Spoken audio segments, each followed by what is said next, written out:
totoong anyo ni Erwin Tulfo lumabas na. Eto na nga.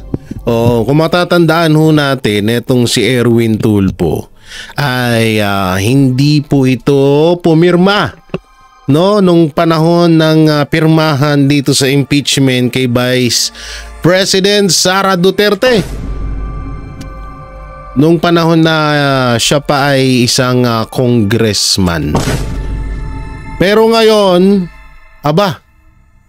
ipinupush na ni Erwin Tulfo ang impeachment kay Vice President Sara Duterte dito sa Senado. Na kahit nagdesisyon na po ang Supreme Court. Ano ba naman to? Hindi, alam nyo ito alam nyo naman, kailan ko lang in-upload yung video namin ni Sir Ben Tulfo. Alam nyo, sa totoo lang, nung yan yung mga iniidolo ko, yung Tulfo Brothers, syempre ang TBJ, si Senator Soto, syempre ang mga Duterte. Pero ang naiwan na lang talaga na hanggang ngayon ay hinahangaan ko pa rin at talagang yun nga lang, sayang dahil hindi nakapasok bilang senador etong si Sir Ben Tulfo. Kasi obvious na kinakain ng sistema etong dalawang Tulfo brothers. Etong lalong-lalo na ito si Erwin Tulfo na parang nakikita ho natin parang nagiging against na sa mga Duterte. Samantalang kung babalikan nga natin noon, ang isang Erwin Tulfo ay isa po ito sa hangang-hanga sa mga Duterte. Isa po ito sa humahanga sa mga Duterte at in-interview pa nga niya si Pangulong Duterte nung dati, nung administrasyon ng Duterte pa noon. Pero nagugulat tayo ngayon parang nag-iiba na ho ang timplada ni Erwin Tulfo. Sige, papanoorin ho natin yung video na yan, no? At talagang dito natin may kitaan ng maituturing na ba natin na etong si Erwin Tulfo ay isang traidor sa mga Duterte.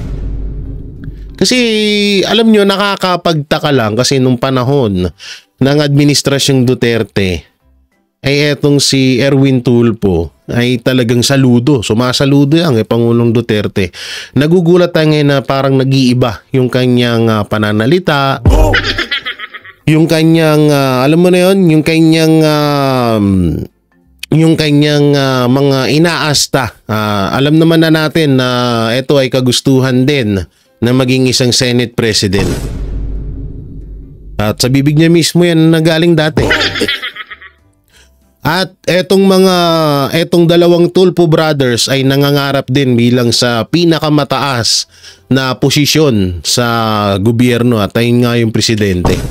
At baka nga isa dito sa magkapatid na Tulfo, pwera kay Sir Ben Tulfo, ay baka ito yung maging kalaban ni Vice President Sara Duterte sa darating na 2028 presidential election. So mamaya ho, papanoorin natin yan at doon din may panibagong banat si Senator Chis Escudero mapatungkol ho din dito sa mga against. Siyempre, lahat na dito ay binanata niya, kasama na dito si Erwin Tulfo. So dito muna tayo sa bago tayo mapunta diyan, asan na 'yon? Dito muna tayo sa panayam ni Sir Jay Sonsa nung SONA ni Pangulong Bongbong Marcos. Alam nyo, kaya palagi ko itong pinapanood si Sir Jay Sonsa. Alam mo, isa to sa hinahangaan ko ng mga batikan na journalist sa bansang Pilipinas. Eto po, panoorin mo natin. Ang speech ni Presidente napakaganda pakinggan, pero walang substance. Because wala siyang binabanggit Number one, how do you spend 113 billion? Number two, kung talagang maghahabol ka Matagal nang identified kung sino yung mga importer, exporter, yung may control, no, ng bigasan sa bansa. Alam nila, kilala niya. May picture taking pa nga, kasama silang mag-asawa. So kung talagang didoso siya na ipakita sa taong bayan that this time Mr. Marcos is sincere and anong tawag nito, serious, sampulan nila. Madali na sumampol yan, alam nila. May in-appoint pa nga silang mga special envoy na mga importer ng bigas, smuggler ng bigas. Ang problema kasi, pag-speech sa SONA, napakagandang pakinggan. Especially so that Mr. Marcos is a very good speech reader. Unfortunately, walang malinaw eh. Ang tanong palagi is every after sentence is, paano? O kaya, anong nangyari? Pesos na bigas at hindi lang yung sasadyain mo na pupunta ka sa Makadiwa Center. Though, sa pangako po ni Marcos Jr., 113 billion pesos, maraming mga Kadiwa Centers, mas magiging malawak na, Luzon, Visayas at Mindanao, katuwang nila itong lokal na pamahalaan kasabay ng pagtitiyak na walang mananamantala dahil hahabulin niya ang lahat ng mananamantala dahil ituturing niya itong economic sabotage, Manong Jay. Okay, linawin natin ha. Kung totoong merong 20 pesos, ito yung programa Admar ng 20 pesos. Meron diyang bahagi ng pondo kasi ang actual na presyo ng bigas is anywhere between 42 to 52 pesos. Yun ang actual na presyo ng bigas. Paano nila na ibababa yan sa 20 pesos? May subsidy ang NFA. Hindi ko na matandaan kung magkano, kung 13 pesos pa, ano. May subsidy manggagaling sa local government. Okay? May subsidy galing sa gobyerno. In other words, yung 113 billion, pera din ng taong bayan yan, babayaran yung gobyerno kung sino man yung binila nila ng bigas para maibenta nila ng 20 pesos. Naglulukuhan tayo. Kasi hindi talaga 20 pesos ang presyo. Ang actual na presyo is 42 to 52 pesos ang kilo. Ganun pa rin, no? Kaya lang, sinagot ng gobyerno yung 22 pesos. So sa madaling salita, tumatakbo pa rin tayo. Parang ano lang yan eh, parang bayad utang. Or parang pera pa rin natin ang ginagamit. Tapos halaga pa rin ng bigas is 50 to 40 pesos. Tapos ibibenta ulit sa atin ng 20. Tapos yung pinagkakita ng 20, dadagdagan ulit yun ng pera ulit natin. Tapos ibibili ulit. Pabalik-balik lang, ganun lang din. Or 32 pesos as the case may be from the ibabayad sa source ng bigas. Para lang makapagbenta sila, para lang mapatupad nila yung kanilang pinangako na hindi naman pangkalahatan. Because, believe me, if they say now that they are going to put up 1,500 Kadiwa Centers all over the country, maniniwala ako na talagang magbebenta sila ng 20 pesos. But the reality is, they only have, ipalagay mo na, 85 centers. Ibig mo sabihin, yung nasa kilometer 92, pupunta sa kilometer 0 just to buy 20 pesos na bigas. Tama. Halimbawa, ako, tiga Maynila. No, hindi. Sabihin na natin, tiga Pasig ako.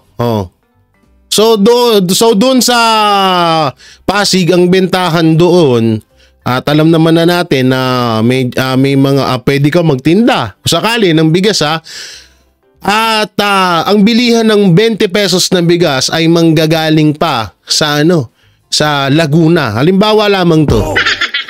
So, magkano pa masahe pa Laguna?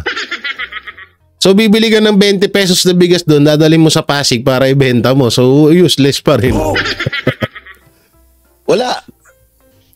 No, so, Linawin ng Ang maganda kasi dito, buong Pilipinas dapat.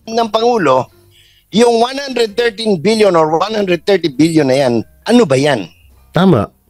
Kasi kung yung perang yan, Admar, ibinigay in the form of subsidy sa pataba, sa punla, no? Sa binhi.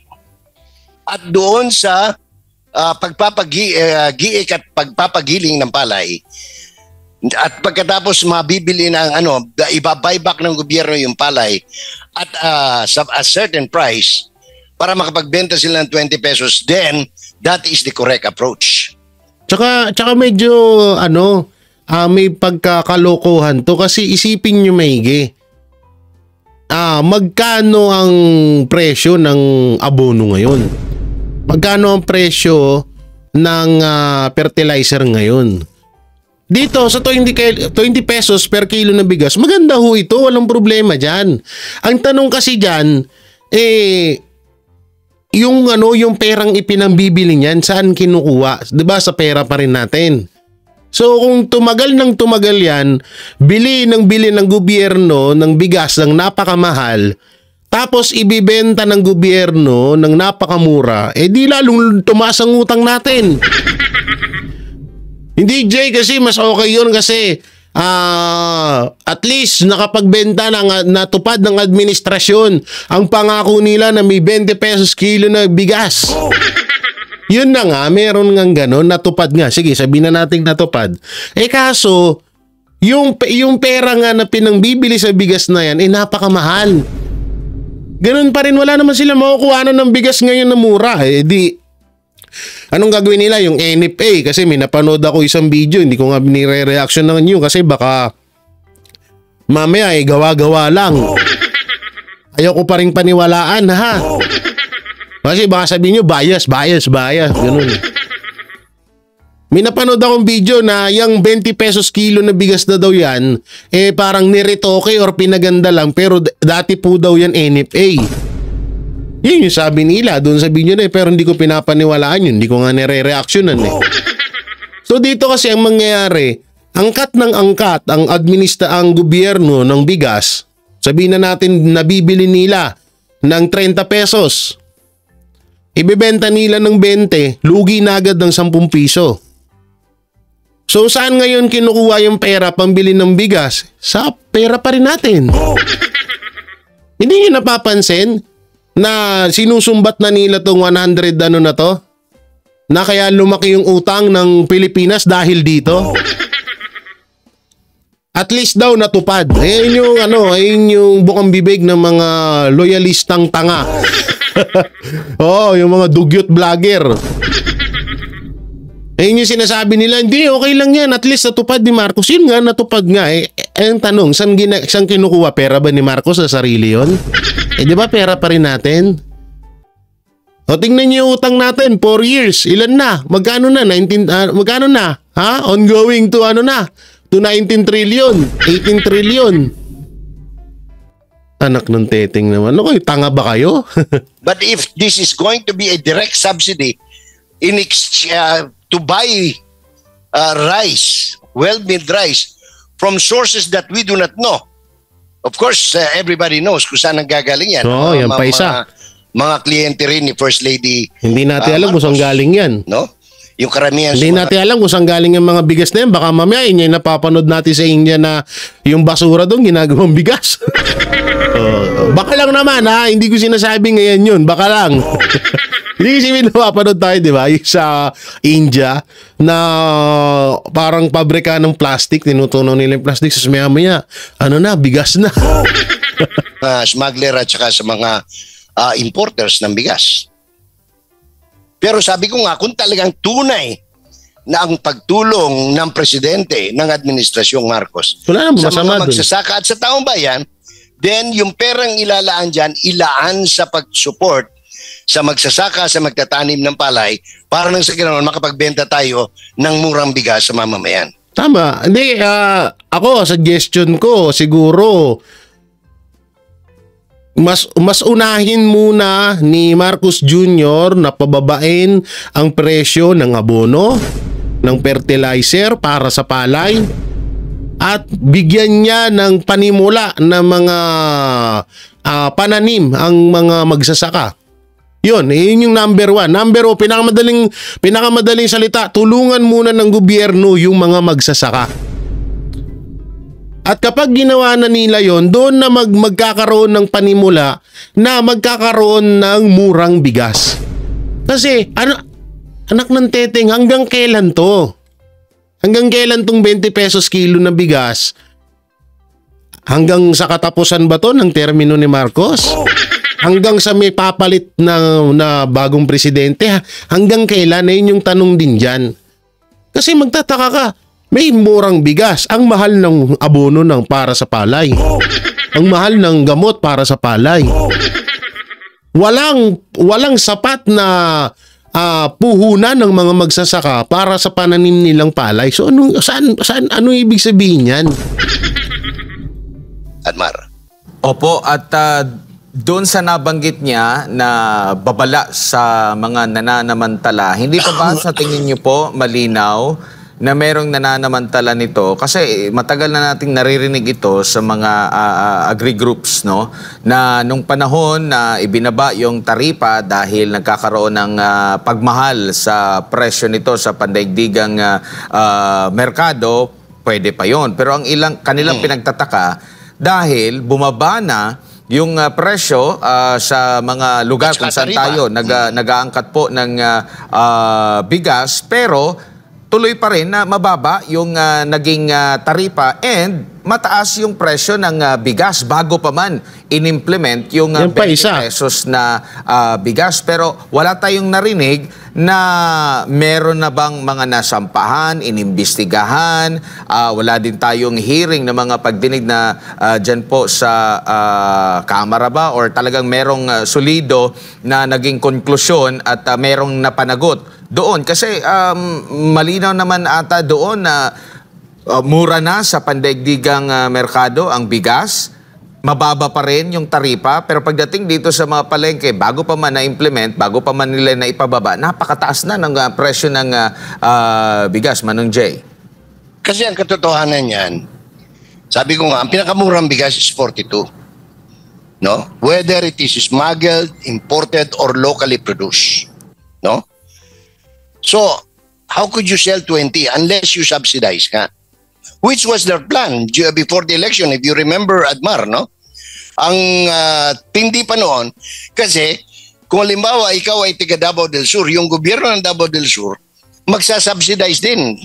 Tutulong sa subsidy para makapagbenta ng 20 pesos. So, ang speech ni Presidente napakaganda pakinggan. Pero walang substance. Because wala siyang binabanggit eh. Number 1, how do you spend 113 billion? Number 2, kung talagang maghahabol ka, matagal nang identified kung sino yung mga importer, exporter, yung may control, no, ng bigasan sa bansa. Alam nila, kilala niya. May picture taking pa nga, kasama silang mag-asawa. So kung talagang didoso siya na ipakita sa taong bayan that this time Mr. Marcos is sincere and anong tawag nito, serious, sampulan nila. Oh, madali naman sumampol yan. Totoo, total, alam diba, sinabi na naman na ni Marcos na kilala niya. Di ba? Parang pinaparinggan niya eh. Kilala niya yung mga gumagawa ng anomalya sa gobyerno. So maganda niyan, sampulan. Kaso, kung ang pangit ka lang kasi dito, kung si Chis Escudero man to, or yung ibang mga senador na tingin ng administrasyong Marcos ay kakampi ni BP Sara, paktay tayo dyan. Kasi baka mamaya, kagaya ng sinasabi, yan gagawa natin ng video yan, pero ibubukod natin yung kay Chis Escudero na dinidemolition job siya. No? So, abangan nyo yan. May pasabog tayo dyan. Pasabog. Oh, may in-appoint pa nga silang mga special envoy na mga importer ng bigas. Smuggler ng bigas. Oh, ang problema kasi, pag-speech sa SONA, napakagandang pakinggan. Totoo yan. Especially so that Mr. Marcos is a very good speech reader. Unfortunately, walang malinaw eh. Ang tanong palagi is every after sentence is paano? O kaya anong Paano? Kailan? At saan? Yan ang katanungan ng mga netizen. Hindi totoo naman yung sinasabi ni Manong Jay. Ang ganda ho, pakinggan palagi ng SONA ni Marcos. Halimbawa ako, hindi ako banateros, hindi ako vlogger, hindi ako politics vlogger, or hindi ako isang taong nagre-reaction, or wala akong kalam-alam sa mundo ng politics. No, wala akong ganun. Pag ako ganun, yung tao na walang kalam-alam sa mundo ng politics, pag pinakinggan mo ang SONA ni Marcos, mapapapalakpak ka talaga eh. Huwag mo lang intindihin yung yung ano niya, yung pag-utal-utal niya. Oh, yung ganun ha, walang ganun. Huwag niyo lang yun intindihin. Kasi ang ganda eh, di ba? Meron na po tayong 5,500 na flood control. At yung iba ay ginagawa pa. Ipunin natin ang tubig at gamitin natin sa tagtuyo. Meron po kaming nagawa. Ang tira-tirang baboy ay ginagamit para gawing sisig. Hindi po natin mapasukin ng ICC. Ito total ban po natin ng Pogo, pero may Pigo. Ay. Ito total ban ng Pogo, pero may Pigo. Ang lupit, di ba? So kung ako, ganun Pilipino, talagang okay, oo. Kaso, kung ikaw may alam at alam mo lahat, hikangan ni kaalaman, kapag ikaw ay may alam, hindi ka malalamangan. Di ba? Ayun yung ano doon, ayun yung masakit eh. Kaya mapapaisip ka na, ganyan naman pala, Pangulong Bongbong Marcos, kilala mo naman pala yung mga corrupt sa gobyerno, bukod sa'yo. May additional ano pa eh.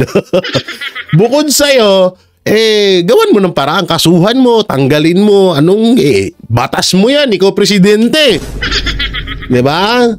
So, gawin mo yon, hindi puro tayo salita eh. No, kaya nga ito, sabi ko nga, binibigyan ko na ng solusyon eh.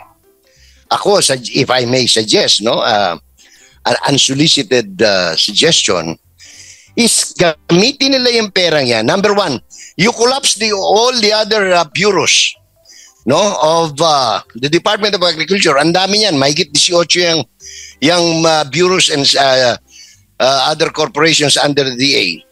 Pagkatapos yung pondong yan, gamitin mo, itulong mo sa magsasaka. Ha? Sigurado ka, masusolve yung problema mo. Unless you do that, at mapakita mo na talagang seryoso ka manghuli, you ask your wife, yung mga kliyente niya. O yan ang hiyablan ninyo. Bakit you ask your wife? Bakit Sir Jay, may alam ba si Ma'am Sitar sa mga smuggler? Sir Jay Sonsa, iba rin bumanat ha. May diin sa dulo ha. Sabi niya, you ask your wife about smuggling. Iba rin talaga to si Sir Jason. Grabe. Abay, matutuwa, papalakpakan taong bayan, Admar. Oo. Opo. Meron pong dalawang topiko na inamin ng Pangulo na merong kakulangan, no? Sa kabila ng magandang mga datos o numero na hawak-hawak nila, unahin ko lang itong dito sa magandang takbo ng ekonomiya. Sabi nga niya na napakaganda ng takbo ng ekonomiya kung pagbabatayan niya yung figures na hawak-hawak nila. Pero nagiging ano pa rin ito, no? Nagiging walang silbi pa rin dahil hindi ramdam ito ng ating mga kababayan sa baba, no? Pangalawang it doesn't trickle down, sabi nga sa economics. No? Oo, sabi nga niya dito, yung maganda yung datos pero hindi nagre-reflect sa kabuhayan, pamumuhay ng ating mga kababayan. Yung pangalawa namang na issue is yung patungkol sa kriminalidad. No, sinasabi mababa na yung datos nila na nakukuha sa kriminalidad na nangyayari, pero ganun pa rin, no? Ito yung dalawang punto na meron siyang pag-amin na merong problema, no? Anong masasabi mo dito na merong pag-amin sa na may problema? Kumbaga, yung mga Ako muna sasagot. Sir Admar, ako muna ang sasagot. Mag-English yan ako, nakalimutan ko yung English ko. Ako muna sasagot, Sir Admar. Ha? Pwedeng ano to eh. Hindi. Pwedeng ano to eh. Pwede kasing ito ay palabas lang. Pwedeng pang-hype. Alam mo yun? Kasi uuso ngayon yun eh, yung hype. Hype kang gobyerno ka, ganun. Ay, hindi ko ganun. Joke lang. Hype, no? Yan yung sinatawag na para lang, alam mo yun, yung tipong, okay ang ano ni Marcos ngayon mukhang mukhang mukhang may tapang na. 'Di ba? Palaging sinasabi sa kanya, weak leader na weak na presidente, ganun. So ngayon, parang ang ginawa niya, pwedeng mangyari na gumagawa ng eksena etong si Marcos Jr. para lang magka-hype. Kasi kung usapan, halimbawa, may ano kay Marcos, may ano kay Vice President Sara Duterte, o kahit kanino kay sa mga Duterte, mas pag-uusapan pa rin ng Duterte kaysa sa kanya. Yan ang realidad na nangyayari sa Pilipinas ngayon. Ngayon, pwede din naman na talagang sa loob ng 3 years, walang alam si Marcos Jr. sa nagiging kurakot or pangungurakot ng ibang opisyal ng gobyerno. Pwedeng ganon. O halimbawa, si Martin Romualdez ngayon, 'di ba, umaharap sa issue ng budget. Halimbawa na wala talagang alam si Marcos Jr. doon sa ginagawa ni Martin Romualdez, pwede din ganon. At kagaya nga ng sinabi ko, pwede rin palabas lamang ito lahat. Pwedeng ganon. Malay natin, hindi natin alam. No? Tayo ay nag-teorya lamang. Sinasabi ng taong bayan, binibigkas nila, pinopost nila sa social media, pero kalaunan medyo dina-downplay ng Malacanang, yung mga press briefer na hindi yan hindi fake news yan, bunga ng fake news. Pero ito, presidente na mismo ang nagsalita, Manong Jay. Oo nga pala, wait, there's a minute. Nakalimutan ko. Yung about sa flood control, sinabi nga pala ng Malacanang yan, ng tagapagsalita ng Malacanang na walang iba, kundi si Auntie Claire na yung about sa issue ng flood control ay fake news lang. Tapos inamin ni Marcos Jr. sa sona niya. Anong ibig sabihin yan? Gulo. Sabi ko nga, ang ganda ng speech ng presidente, no? Maganda pagkakasulat, no? Ang problema nga, yung totohanan ba? Maganda ang pagkakasulat. For example, ang sinabi niya, bilyon-bilyon ang droga na kanilang nasabat. Naglakad yung droga, sumakay ng bapor, hinihulog yung sarili sa dagat, natagpuan ng mga magsasaka. Tapos sabi nila, droga, bilyon. Nung sinunog nila, dahil para hindi na daw kumalat, which is tama, no? Pero nung in-examine, no, yung post-mortem examination noong sinunog na droga, walang pahid ng droga. So, paano ka maniniwala, taong bayan, no? Paano paniniwalaan ang sinasabi ng presidente? Ako gusto kong paniwalaan eh. Because, alam naman natin, yan droga, masama yan. But when you start saying na you have achieved this much, no? You have accosted this much. You have, anong tawag nito? Confiscated this much. Pagkatapos, sasabihin mo bilyon-bilyon, pag chinyek ng mismo mga scientists, ng mga mismo eksperto, hindi naman pala droga yung sinunog. what happens? Tama. No, ngayon, pagdating... Alam nyo, Sir Jason Sa, napakinggan nyo yun sa panaginip ko. Ha, Sir Jason Sa? Kasi natatanda ko, sinabi ko yan eh. Na yung droga na yan, ayon sa panaginip ko, wala talagang droga dyan. Yan ay isang display lamang. So, Sir Jason Sa, para kan si Atty. Salpanelo, nanggagaya, kinukuha niyo yung idea ko. Joke lang. Idol ko to eh. Oo, grabe. Diyan sa crime. Alam mo, hindi kailangan Sabi ko nga, madali yan. Madali namang masolusyonan yan. Tanggapin nyo na may problema. Kasi hindi nyo tinatanggap eh. Sasabihin nyo, fake news. Pag sinabi ng mga vloggers, fake news. Opo. Wala kayong masosolve. Wala kayong masosolve na problema. Ngayon, okay yan, no? Sa kahapon, nag-speech ang presidente, hanggang ngayon, pinag-uusapan yan. What about tomorrow? Pag may namatay dyan, sasabihin na naman ni Claire Castro, hindi, fake news yan, hindi ko naman nakita personal yan eh. Wala yung pagkaganyan. Hindi, gusto ata ni Auntie Claire, lahat ng krimen nangyayari sa labas ng bahay niya. Para ma-push siya at masatisfy siya na malala talaga ang krimen sa Pilipinas. Shoutout po sa mga kriminal dyan. Pag may gagawin po kayong krimen, sa harap po ng bahay ni Auntie Claire. Putang inagin. Ayop na yan, no? Yung mga nagdodroga, pag titira kayo, dun po sa harap ng bahay ni Auntie Claire. Yung mga rapist dyan, pag may gusto kayo, pag medyo kayo ay tigangers, dun po kayo sa harap ni Auntie Claire. Yung mga nag-aaway, yung mga hitman doon po kayo sa harap ni Auntie Claire. Sabihin nyo, Auntie Claire, eto na. Peng! Yan na. Ganun ha. Para tawag dito, para masatisfy si Auntie Claire na ganyan talaga kalalang krimen sa Pilipinas.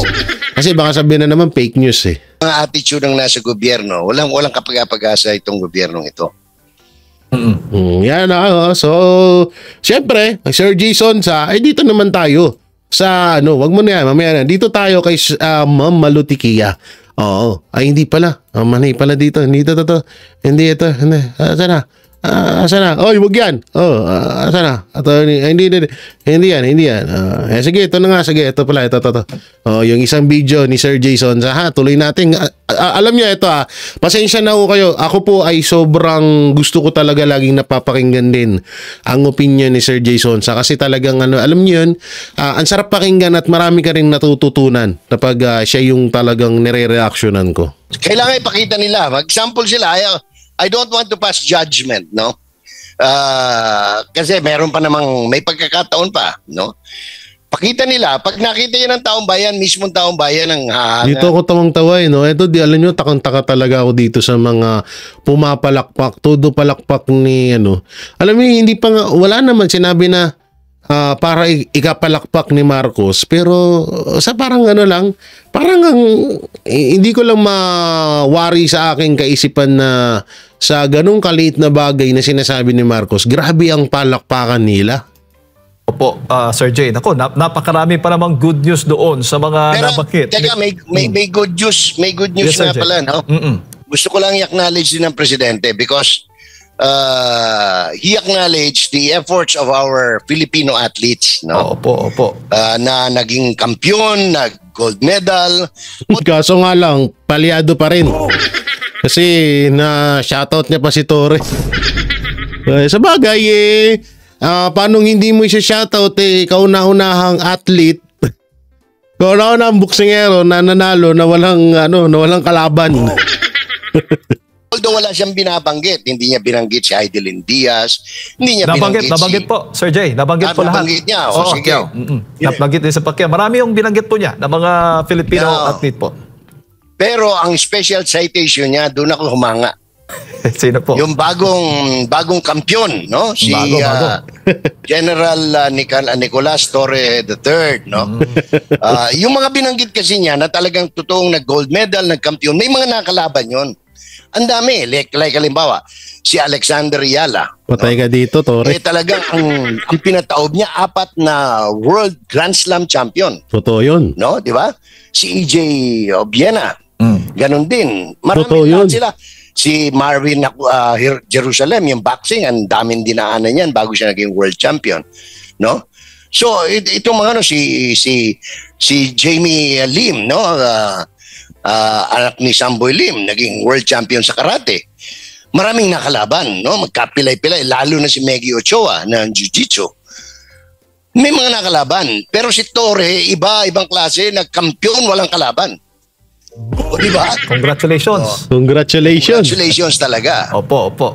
Ayan po. At kabilang din po sa mga good news, yung mga, alam mo na, zero billing, libre na ba? Sa mga ospital. Opo, zero billing po. Hello, tuwa pa dyan si Tori, no? So samantalang, tapusin na natin yung interview kay Sir Jason sa mapunta na ho tayo dito sa banat ni Erwin Tulfo. Ito basahin natin yung title. Baka sabihin nyo, fake news tayo eh. Wait lang, i-edit lang natin yung medyo napausog, no? Ayan, ha? Wait lang, sumobra naman, ha? Wait lang, ganun talaga buhay-buhay. Minsan kulang, minsan, sobra. Dito, sabi niya rito, resolution para iapila ang desisyon ng Supreme Court sa impeachment. Umiikot umano sa Senado. Yan, ito So, pakinggan yung sasabihin dito ni Senator Erwin Tulfo. Pasok! Ako? Sir, tanungin mo? Dapat tuloy. Diba? Tuloy natin. Kasi nag-antay na yung mga tao eh.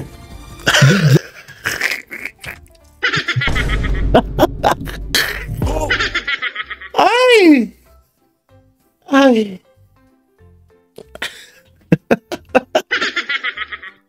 Ang babaw ng dahilan niya.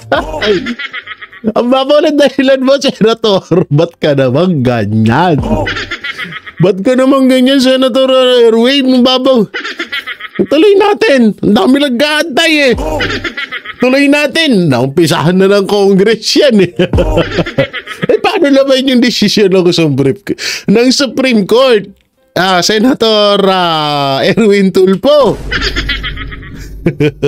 Walang-wala talaga to sa kuya niya eh. Ay, naku po. Alam mo, sorry to say. Wow, English yun ha.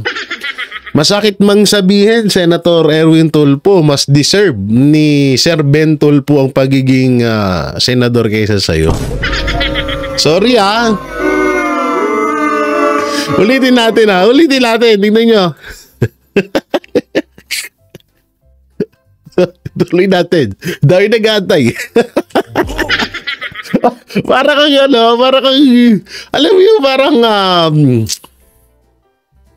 tara na, nandito na, parang nag-rides na pagod ka na tapos gusto mo nang bumalik pero hindi ka makabalik kasi andun ka na rin naman, nasimulan na eh.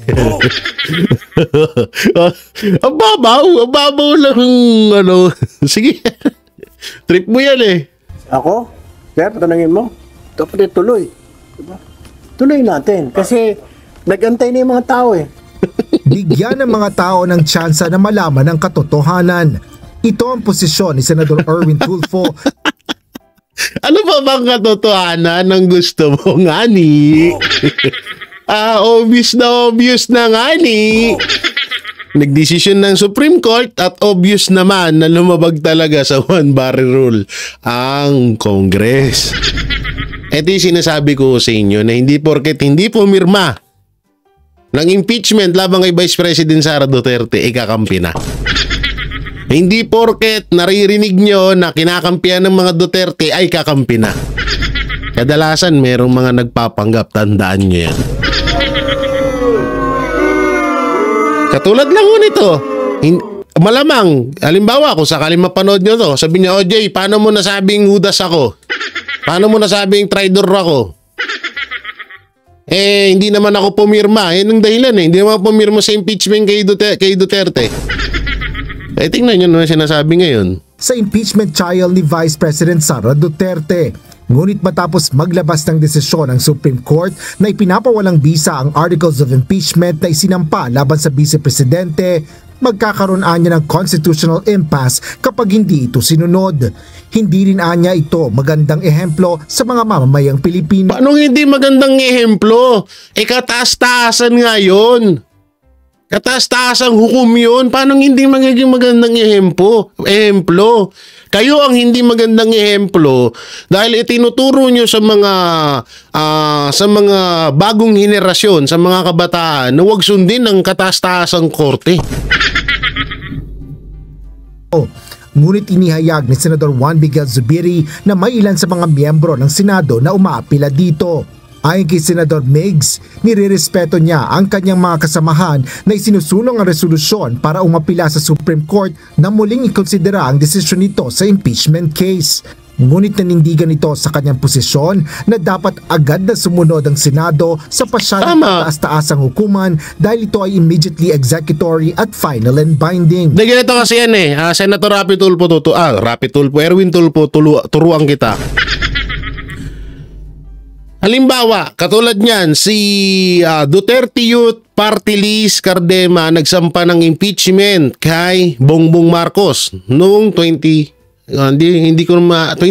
nitong taon na to. So yung sinampa pala ni Cardema, 4 na beses. 4 na beses pala, katulad ng ginawa kay Vice President Sara Duterte. Ngayon, pinirmahan na rin ng mas marami din ang bumoto sa impeachment diyan sa Congress kay Marcos Jr. na ma-impeach siya. Okay, yan na, naipasa na. Nadala na ngayon sa Supreme Court. Ang hatol ng Supreme Court ay katulad ng hatol sa impeachment trial kay Vice President Sara Duterte. Anong masasabi mo? Bukod sa anumang masasabi mo, ganun at ganun pa rin na magiging desisyon ng Korte Suprema dahil nga lumabag sila sa 1-year barrel. Tama ba ako? Lumabag sila sa konstitusyon, lumabag sila sa batas, dapat nga ang impeachment ay 1 beses lang sa 1 taon. So ganun din yan. Kahit balik-balik na rin mo yan, kahit ilagay pa natin yan sa kundi siya sa lagay, kung halimbawa si Marcos Jr. ang nasa posisyon ni Vice President Sara Duterte about sa impeachment, ganun pa rin na magiging desisyon ng Supreme Court dyan. Ay naku po, Erwin. Nabulaanan naman ni Senador Erwin Tulfo ang naturang resolusyon batay rin sa pag-uusap. So ibig sabihin, Senator Erwin Tulfo, ikaw ang mas paniwalaan ka namin? Mga senador sa caucus o pagtitipon na isinagawa ng mga ito bago magsimula ang plenaryo kahapon. Wala na pag-usapan namin kahapon doon, pero there's no such resolution. Ang napag-usapan namin, humingi yung minority ng hanggang August 6 para ma-review. Sabi ni Senator Ping, kayo mga lawyer, okay lang kayo, Senator Kiko, Senator Pia, paano kami mga civilian? 98 pages. So, pumayag din si Senator Marcoleta. Actually, Senator Marcoleta, one seat, kahapon, finish. Pero nakiusap ang minority, bigyan nyo kami ng chance para ma-review. Pumayag po sila Senator Marcoleta. Wala pang inilalabas na bagong pahayag ang iba pang mga senador kaugnay ng desisyon ng Korte Suprema sa impeachment case ni Vice President Sara Duterte. Di okay naman na umapila, walang problema dun. Ang problema kasi niyan, yung mga dagdag na salita na dapat malaman ng taong bayan kung ano yung katotohanan.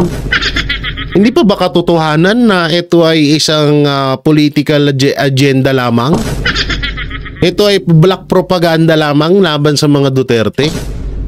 Hindi ka ba nagtataka doon, Senator Erwin Tulfo, na kung ang batayan lamang sa impeachment ni Vice President Sara Duterte ay about sa confidential fund, bakit hindi mo naiisip na may dihamak na mas malaki ang confidential fund ng Pangulo? Hindi mo naiisip yun? Hindi, sa totoo lang, ako po, sa totoo nadidismaya ako hindi dahil haters ako ni Tulfo, hindi ganun ha. Idol ko tong magkakapatid na to, kaso Pera pala kay Montulpo, hindi ko kasi siya nabutan, sorry. Masyado pa akong baby. Pero Ben Tulpo, Rapi Tulpo, Erwin Tulpo, iniidolo ko yan dahil sa pagiging matapang nila. At dahil din sa pagtulong sa mga kababayan natin, pero nung pumasok na sila sa pagiging politics, sa politiko, doon na ako nawalan ng gana dito sa dalawang Tulpo na to. Pero kay Sir Ben Tulpo na lang. Kaya nga sinasabi ko, masakit man sabihin, mas deserve ni Sir Ben Tulpo na maging senador kaysa kay Erwin Tulpo. Kasi si Ben Tulpo kahit papaano, may ibang-iba may explanation sa bawat binibitawang salita. Hindi katulad nito ni Erwin Tulpo na ituloy natin. Marami nang nag-aabang eh. Ano yun? Movie marathon? Palabas sa sinihan? Na kailangan ituloy dahil maraming nag-aabang? Ano kaya yung ganung salita? Duterte, ngunit inaasahan na pag-uusapan ang lahat ng mga ito sa plenary session sa August 6 gaya ng napagkasunduan ng lahat ng miyembro ng Senado. Asher Sige, yan ang gusto niya. Dapan Jr., UNTV News and Shoutout si Asher. Ito naman yung sagot dyan ni Senator Chis Escudero. Pakinggan mo to. Senator Erwin Tulpo. Alam mo kung ano nakakatawa dito sa mga kritiko ng impeachment na ito na ginawa ng Senado? Sabi nila noon, let me quote, for example, Chairman Monsod, sabi niya, walang kapangyarihan ng Senado magdesisyon tungkol sa 1-year ban. Wala silang pakialam dyan. Tapos? Korte Suprema lang ang pwedeng magdesisyon kaugnay niyan. Tapos? Noong nag-decide ang Supreme. Alam nyo, ito pakinggan nyo maigi Pakinggan nyo to maigi. Totoo to. Maraming nagsasabi noon sa Senado, sa impeachment, sa issue ng impeachment kay Vice President Sara Duterte, na tanging Supreme Court lamang ang pwedeng magdesisyon dito. Pagtapos doon, tapos na. Pero, sawa di pera. Noong nagdesisyon ng Supreme Court, biglang nagsitamblingan ang mga putang ina. Sorry sa bad words. Ito, pakinggan nyo, ulitin natin. Pakinggan nyo ito, Mikey. Hindi ako magsasalita. Tapusin natin to. Alam mo kung ano nakakatawa dito sa mga kritiko ng impeachment na ito na ginawa ng Senado? Sabi nila noon, let me quote, for example, Chairman Monsod, sabi niya, walang kapangyarihan ng Senado magdesisyon tungkol sa 1-year ban. Wala silang pakialam dyan. Korte Suprema lang ang pwedeng magdesisyon kaugnay niyan. Noong nag-decide ang Supreme Court, Karen, ang panawagan ngayon ng mga taong yan, dapat Senate mag-decide, hindi ang Supreme Court. Overreach yan. The Senate can still continue. Ano ba naman yan, Karen?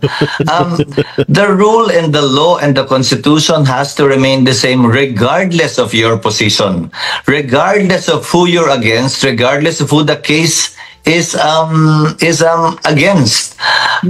Pangalawa siguro, itong desisyon ng Korte Suprema tuloy, pinapaniwala ako na baka naman kaya minamadalian ng Kamara. Baka kaya nagigil silang madali niyan. Ayaw antayin yung desisyon ng Korte Suprema dahil alam nilang may balljack at gustong pangunahan na agad ng Senado para sabihin na nasa gitna naman tuloy na natin, tapusin na natin. Ano ngayon ang gagawin ng Senado pagdating nun? Yan napakaliwanag niyan. Napakaliwanag ng sinabi ni Senator Chis Escudero.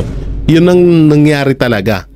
No? Pero ngayon, tingnan niyo yung ginagawa nila. Etong sinabi ni Senator Chis Escudero, ni Senate President Chis Escudero, ano po ito pangkalahatan po, supal-sampal po ito kahit kay Erwin Tulpo, sampal to kay Erwin Tulpo. No, sampal yan sa pagmumuka ng mga against sa desisyon ng Supreme Court. Ay nako, ewan ko na lang. Alam nyo, kung buti na lang talaga kahit papano nai-enjoy ko ang usapan ng politics at kahit papano nakakangiti-ngiti pa tayo, kaya enjoyin lang natin. Darating din naman tayo sa punto na na lahat ng ipinaglalaban natin ay unti-unti na ring talagang maganda ang nagiging resulta. No? So yun mga banateros, mga kabiyaya, Anong may kokomento nyo sa opinion ni una ni Sir Jason sa pangalawa nito ni Erwin Tulfo at ang sampal na katotohanan na sinabi ni Senate President Chis Escudero? Papatungkol ho dito sa impeachment laban kay Vice President Sara Duterte. So comment nyo lang po dyan sa baba. At syempre, don't forget to like, share, comment and subscribe sa ating YouTube channel. Pakipindot na lang din po yung bell button para lagi kayong updated sa ating mga video araw-araw. At pakidamay na rin yung join button at super thanks dyan. Yung pag-share nyo sa lahat ng social media platform nyo ay napakalaking tulong po para mas mapanood pa ng iba pa nating mga kababayan ng tunay na balita na nangyayari dito sa ating bayang Pilipinas. So yun, ingat po kayo palagi. God bless and peace. And bye-bye. Yan ang Banatero, walang inuurungan. Pag tama palakpakan, pag mali ay babanatan. Yan ang Banateros, boses ng ordinaryong Pilipino. Banateros ay walang makakaawan. Walang inuurungan, Banateros ay tinutulungan.